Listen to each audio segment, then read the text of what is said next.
오늘 우리가 읽은 말씀은 이제 누가복음의 이제 처음 시작을 우리가 읽었습니다. 누가복음은 이제 누가가 쓴 복음서입니다. 누가는 우리 중에 이루어진 사실에 대하여 편지를 써서 데오빌로 각하에게 이제 편지를 보낸 것이죠. 우리 1절 말씀을 한 번 더 읽겠습니다. 1절 말씀입니다. 우리 중에 이루어진 사실에 대하여. 아멘. 우리 중에 이루어진 사실이란 예수님에 대한 것을 말합니다. 누가복음을 비롯한 이 복음서들은 예수님의 생애와 그리고 말씀에 대한 그것을 기록한 것이죠. 그것은 우리 중에 이루어진 사실, 역사적인 사실입니다. 그래서 우리 중에 이루어진 사실이다 이렇게 말씀하고 있습니다. 이를 통해서 알 수 있는 것은 무엇입니까? 예수님의 생애와 말씀은 지어낸 것이 아니라고 하는 것이죠. 예수님의 생애와 말씀은 역사적인 사실입니다. 그렇기 때문에 동화책이나 이소고화를 읽듯이 우리가 성경을 읽어서는 안 됩니다. 이거는 단지 교훈을 위해서 사람들이 지어낸 이야기가 아니에요. 역사적인 사실을 전하는 그러한 책인 것이죠. 성경책은 사람들이 지어낸 이야기와 다릅니다. 예수님은 사람들이 만들어낸 소설 속의 인물이 아니라 역사적인 그러한 사실이고 인물이죠.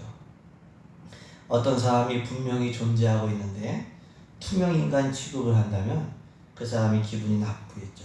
예수님은 실제로 계셨던 분입니다. 성경은 실제 있었던 일들을 전해주고 있습니다.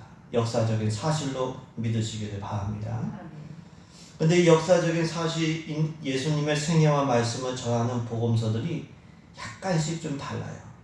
왜 동일한 예수님을 전하는데 강조점이나 표현들이 조금씩 다를까요? 그것은 기록한 사람이 다르고 그것을 받는 그러한 전하는 예수님을 복음을 전함받는 대상이 다르기 때문이죠. 마태복음은 마태가 유대인들을 대상으로 쓴 복음서입니다. 그래서 유대인들이 중요하게 생각하는 것, 또 유대인들이 이해하기 쉬운 것을 통해서 예수님을 이렇게 증거했습니다. 마가복음이나 누가복음은 마가나 누가가 이방인을 대상으로 쓴 복음서죠.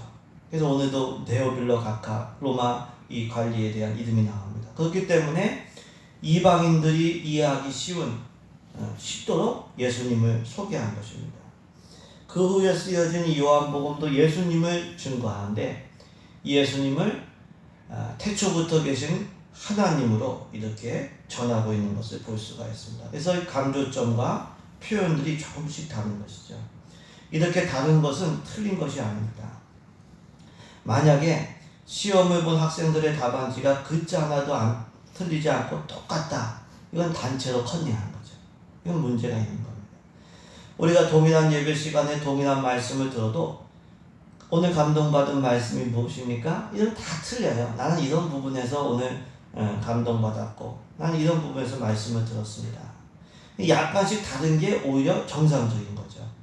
우리 강대상을 바라보는 것도 모양에 따라 틀립니다. 이쪽에서 바라보는 것과 이쪽에서 바라보는 게 다 틀리죠. 자기 각도가 있기 때문에 이런 게 다 합쳐지면 정확한 강대상의 모양이 나오는 거죠. 예수님을 증거하는 것도 마찬가지입니다. 우리가 쓴 사람에 따라서 그리고 대상에 따라서 이게 달라질 수가 있어요. 강조점이나 표현이. 그래서 대상에 따라 지혜롭게 전할 수 있는 것이 이게 지혜입니다. 어른에게 예수님을 전하는 것과 아이들에게 예수님을 전하는 방식이 같을 수가 없죠. 대상에 따라서 관심사나 이해하는 수준이 다르기 때문에 그런 거죠. 복음서 기자들도 유대인들에게 예수님을 소개할 때 어떻게 해야 될까? 이 마태가 고민했을 거예요. 성령의 감동을 받아서 예수님의 족보를 써야겠구나. 구약 성경과 예수님과의 연관성을 잘 이렇게 해서 예수님을 증거해야겠구나. 이렇게 마태복음이 쓰여진 거죠. 마가나 누가복음은 어떻게 하면 이방인들에게 예수님을 소개할까? 기도하다가 성령의 감동을 받아서 이방인들이 이해하고 이런 것들을 거기에 강조하면서 그렇게 쓰여진 거죠. 그렇기 때문에 우리도 역시 대상에 따라서 지혜롭게 복음을 전할 수 있는 지혜를 구해야 됩니다. 어떤 사람에게는 이렇게 전하고 또 이 사람에게는 이렇게 전하는 성령께서 주시는 지혜가 우리 가운데 있기를 소망합니다. 또 1절은 우리 중에 이루어진 사실이라고 말씀하고 있어요. 이 사실인데 이거는 이루어졌다. 그러니까 예수님께서 이 땅에 오신 것이나 예수님께서 하신 말씀이 사람이 이룬 게 아니에요. 하나님께서 이루신 일이에요.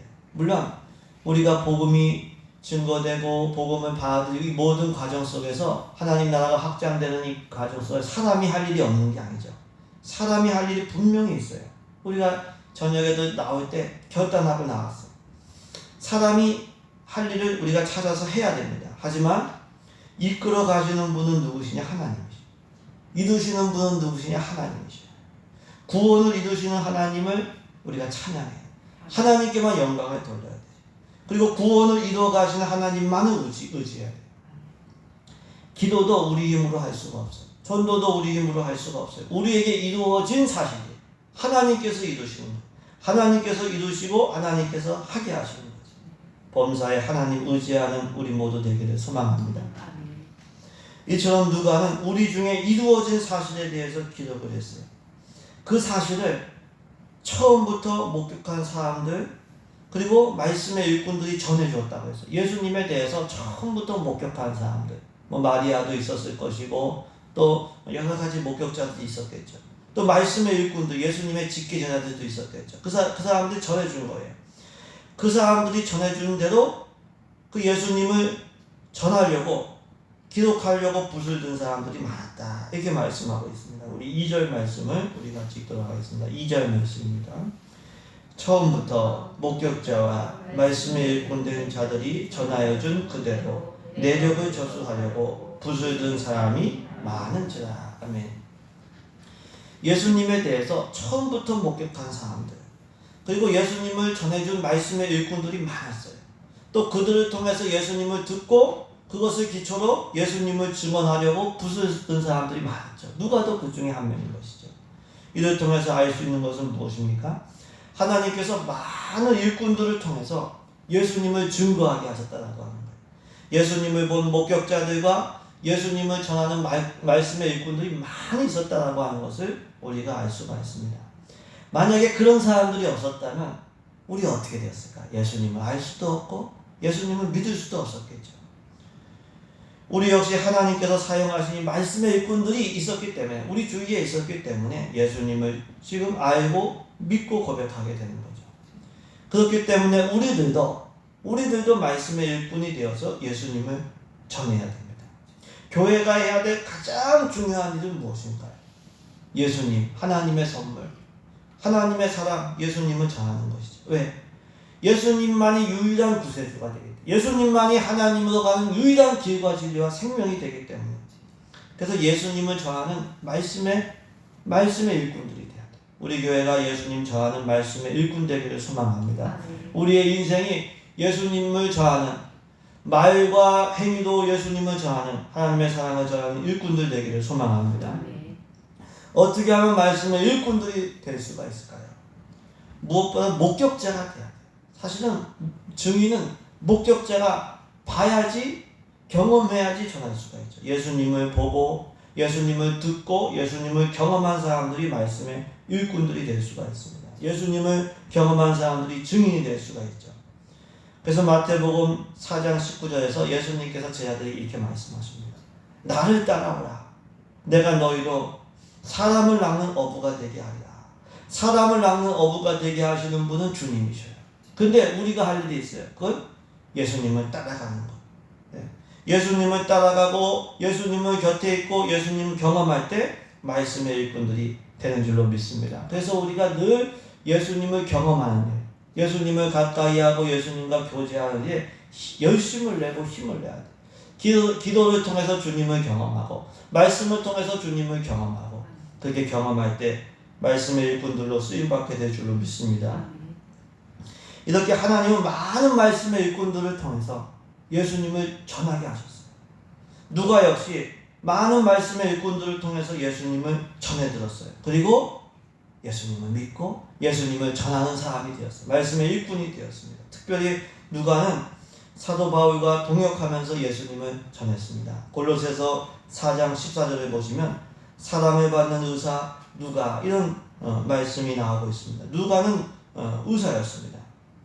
3절을 보시면 누가는 여러 말씀의 일꾼들을 통해 들은 말씀을 근원부터 자세히 미루어 살폈다고 했어요. 그리고 데오빌로 각하에게 차례대로 써보내는 것이 좋겠다는 생각을 하게 된 것입니다. 우리 3절 말씀을 우리 같이 읽도록 하겠습니다. 3절 말씀입니다. 그 모든 일을 근원부터 자세히 미루어 살핀 나도 데오빌로 각하에게 차례대로 써보내는 것이 좋은 줄 알았노니. 아멘.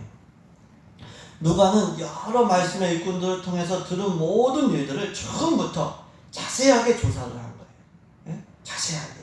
그리고 예수님을 확실히 믿게 되었고 나중에는 자신도 예수님을 전하는 전도자와 말씀의 일꾼이 된 것입니다. 이를 통해서 알 수 있는 것은 무엇입니까? 우리가 예수님에 대해서 예수님을 배울 때 자세히 그리고 정확하게 이렇게 배워야 된다. 자세히 배우고 처음부터 정확하게 이렇게 배운 사람이 결국은 예수님을 전하는 사람이 될 수가 있습니다. 우리가 대충 믿지 말고 정확하게 믿어야 돼요. 어떤 학생들 보면은 왜 교회에 와서도 성경 공부해야 되냐고. 응? 학교에서도 공부하는데 힘든데. 근데 말씀을 듣거나 말씀을 배우지 않으면 예수님을 알거나 믿을 수가 없어요. 육신을 입으신 예수님을 직접 이게 피부로 경험한 사람은 제한적일 수밖에 없습니다. 수가 제한적일 수밖에 없어요. 그 이후에 후대 사람들은 말씀을 통해서 결국은 듣는 건데, 경험하는 건데, 누가 역시 예수님으로부터 직접 말씀을 받은 직계제자는 아니죠. 그건 직계제자는 12살은 아닙니다. 하지만 말씀의 일꾼들을 통해서 예수님에 대해서 들을 때 처음부터 자세히 미루어 살폈어요. 아주 자세히. 그리고 나중에는 예수님을 전하는 복음서 기자로 쓰임받았습니다. 그래서 우리가 대충 믿으면 안 됩니다. 확실하게 말씀을 배우는 우리 되기를 소망합니다. 누가는 그렇게 말씀을 통해서 예수님을 알고 그리고 믿은 다음에 데오빌로 각하에게 편지를 이렇게 쓰게 된 것입니다. 얼굴과 얼굴을 맞대고 이렇게 예수님을 전하는 것 너무 좋죠. 그건 참 제일 좋은 방법입니다. 근데 그렇지 못했어요. 어떤 사정이 있었겠죠. 그래서 데오빌로 각하에게 글로 써보내게 된 것을 볼 수가 있습니다. 요즘에 우리 코로나 때문에 전도할 때 대면에서 전도하면 서로가 부담되죠. 근데 이거를 좀 바꿔놓고 생각하면 이것 때문에 인터넷 선교가 활발해진 것 같아요. 유튜브 선교가 아주 활발해졌습니다. 우리 교회도 이렇게 유튜브 방송을 하게 된 것입니다. 전도의 방법은 여러 가지죠. 이 방법이 안 되면 저 방법으로 하면 돼요. 말로 할 수 없으면 직접 얼굴 맞대서 말로 할 수 없으면 글로 써도 돼요. 또 글이 효과적이지 않아요? 네, 글이 효과적이지 않아요. 요즘 글 읽기를 싫어하니까 그러면 방송으로 해도 되는 거죠. 우리는 이런저런 핑계 대지 말고 내가 할 수 있는 방법을 찾아서 우리가 예수님을 전하고 하나님의 사랑을 최선을 다해서 전해야 될 줄로 믿습니다. 그것이 말씀의 일꾼이고 내가 하나님께 쓰임받는 길이고 그리고 상받는 길인 것이죠.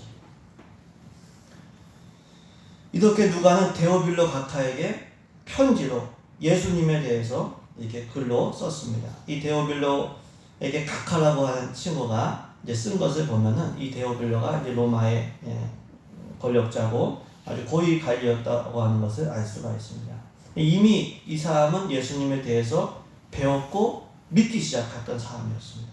하지만 누가는 데오빌로가 이미 알고 있는 말을 더 확실하게 알기 위해서 편지를 쓴다 이렇게 서문을 시작하고 있습니다. 우리 4절 말씀을 우리 같이 읽도록 하겠습니다. 4절 말씀을 같이 읽습니다. 이는 각하가 알고 있는 바를 더 확실하게 하려 함이로다. 아멘. 이 누가복음을 쓴 것은 데오빌로가 알고 있는 바를 더 확실하게 하기 위함이었어요. 더 확실하게 하려고 편지를 쓰게 된 거죠. 이를 통해서 알 수 있는 것은 무엇입니까? 우리가 계속해서 예수님을 전하고 계속해서 예수님을 배울 때 알고 있는 거 더 확실하게 알게 되고 믿고 있는 거 더 확고하게 믿게 된다고 하는 것을 알 수가 있습니다.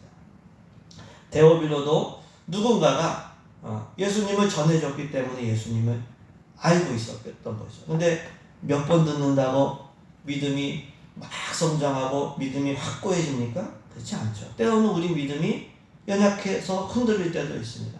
그렇기 때문에 계속 전해줘야 되고 계속 말씀을 듣고 배워야 돼요. 그럴수록 믿음은 더 확고해지게 되는 거죠. 우리가 밥도 한 번 먹고 안 먹는 게 아니에요. 아침 먹고 점심 먹고 또 저녁 먹고 간식도 먹어요. 근데 말씀이나 예배는, 기도는 내가 일주일에 한 번 하고 끝이다. 이거는 있을 수가 없어요. 이건 옳지가 않습니다. 시편 1편 보시면은 복 있는 사람은 말씀을 즐거워하여 주야로 묵상한다고 했어요. 말씀을 늘 묵상할 때 그 말씀을 통해서 내가 믿음이 확고해지고 그리고 생명력을 얻게 되고 승리하는 그러한 믿음이 되는 줄로 믿습니다. 그래서 우리가 계속해서 전하고 계속해서 배우는 그러한 우리 모두가 되어야 될 줄로 믿습니다. 우리가 말씀을 계속해서 전할 때 한 가지 늘 기억해야 되는 것은 우리가 전한 말씀이 그 한 사람에게서 끝나진 않는다. 이 누가는 데오빌로에게 누가복음을 쓴 거예요. 1차 수신자는 데오빌로 각하였습니다. 그런데 이 복음서는 데오빌로에게만 전해진 건 아니었어요. 수많은 사람들이, 그리고 우리도 이 복음서를 읽고 예수님을 알고 믿고 은혜를 받게 된 것입니다. 우리가 한 사람에게 복음 전한다. 교회학교 선생님들에서 한 사람에게 분만 공부한다, 복음 전한다. 그 사람에게 결코 끝나자. 자녀들에게 가정 예배 드리면서 복음 전할 때 그 자녀에게만 끝나지가 않습니다. 한 사람에게 전해도 수많은 사람들이 또 그를 통해서 복음이 듣게 되는 거죠. 한 사람이 수만 명의 사람과 같은 거죠. 그래서 예수님께서 씨 뿌리는 비유에서 좋은 땅에 뿌려주면 100배의 결실을 하게 된다. 이런 말씀을 하셨습니다. 이 데오빌로는 그런 사람이었던 것 같아요. 이 복음서를 편지를 받고 그 사람들에게 또 전했던 것 같아요. 그래서 이 복음서가 전해지게 된 것입니다.